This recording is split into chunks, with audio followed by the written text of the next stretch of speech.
करेंगे real estate में निवेश। धन की राह पर हमारा दूसरा विकल्प अचल संपत्ति में निवेश करना है, लेकिन बाजार में मंदी और मौजूदा ऋण संकटों के साथ अब यह इतना आसान नहीं है। अधिकांश धारताओं को इन दिनों निवेश संपत्तियों के लिए अधिक प्रतिशत डाउन पेमेंट करना पड़ता है, इसलिए आपको व्यवसाय में आने के लिए पर्याप्त पूंजी की आवश्यकता होती है।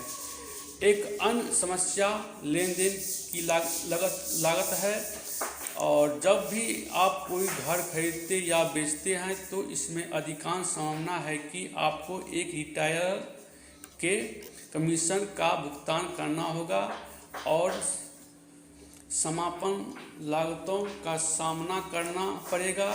इन कारणों के कारण घरों को जल्दी से खरीदने और बेचना आसान नहीं है। एक लेन देन कई दिनों या कई हफ्तों तक चल सकता है और इसके शीर्ष पर आपको हमेशा किराएदारों, यदि आप किराए पर दे रहे हैं, या ठेकेदारों के साथ समस्या की संभावना है। यदि आप फिक्सिंग या फ्लिपिंग है या कानूनी मुद्दे के साथ, यदि आप उन रचनात्मक तरीकों का उपयोग करते हैं कि देर रात के कुछ इंफॉर्मेशनल प्रचार कर रहे हैं या मूल रूप से गर्दन में एक बड़े दर्द को उबालता है, आपको मूल्यांकन की आवश्यकता है और आपको मूल्यांकन के साथ घर के मूल्य के बारे में बहस करनी पड़ सकती है। आपको घर के निरीक्षण की आवश्यकता है और जब आप उन सभी चीज़ों के बारे में जानेंगे जिन्हें बेचने से पहले आपको ठीक करने की आवश्यकता है, तो आपको आश्चर्य हो सकता है।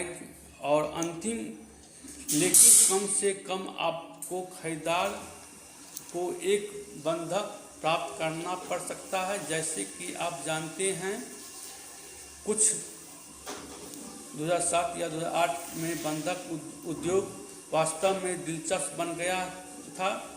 कम से कम रहने के लिए, और खरीदार जो पूर्व अनुमोदित और पूर्व योग्यता थे, वे बंद होने से एक दिन पहले सीख सकते हैं कि उन्हें वादा किया गया ऋण नहीं मिलेगा।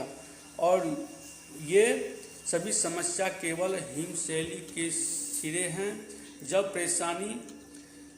परेशानी और समस्या की बात आती है तो रियल एस्टेट निवेश सिक्के का एक फ्लिप है और कुछ भी नहीं। तो रियल एस्टेट के बारे में बस इतना ही इन्फॉर्मेशन था। अधिक जानकारी के लिए आप यूट्यूब या किसी बुक से पढ़ सकते हैं। और अगले वीडियो में हम बात करेंगे दिन के कारोबार के बारे में, जिसे हम इंट्राडे, और इसे खरीदारी ये चैनल है और इस पर आप विस्तार से जानेंगे। तो वीडियो में बने रहिए और सीखिए, पढ़िए, जानिए। Thank you so much. मिलेंगे अगले वीडियो में। बाय।